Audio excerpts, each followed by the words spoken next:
Most students don't fail because they're not smart. They fail because they break a few invisible rules every single day. The scary part? Nobody teaches you these rules. But once you understand them, studying starts to feel completely different. And I've saved one bonus rule for the end. Trust me, you won't want to miss it. But first, let's start with the first rule. Protect your first hour.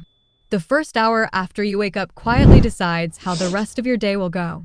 If you start by scrolling, replying to messages, or jumping between apps, your brain gets used to constant stimulation.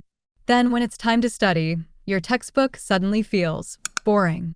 Instead, give your brain something difficult before something entertaining. Even 20 minutes of focused study first can change your entire day. But protecting your first hour isn't enough.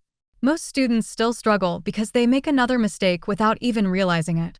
Never trust motivation. This is where most students get stuck. They wait until they feel like studying. But motivation is just an emotion.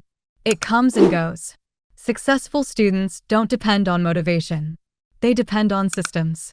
A fixed study time, a fixed study place, a fixed first task. When the decision is already made, your brain stops negotiating. But even the best system can fail.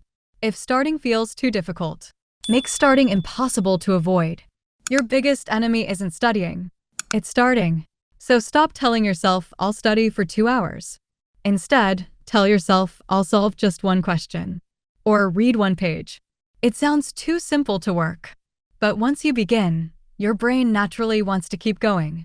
Starting creates momentum. Momentum creates consistency. Now it's time for the bonus rule. If you remember just one thing from this video, make it this.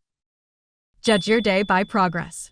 Here's a mistake almost everyone makes. They say, today I'm going to study for 4 hours. Instead, say, today I'll finish this chapter and solve 10 questions from it. See the difference? One focuses on time. The other focuses on results. One chapter understood is worth more than 5 chapters mindlessly read. Don't chase study time. Chase improvement. Because exams don't reward the student who sat the longest. They reward the student who learned the most. Most students spend years learning these lessons the hard way. Now you don't have to. If you found this video helpful, subscribe for more practical study tips that actually make student life easier.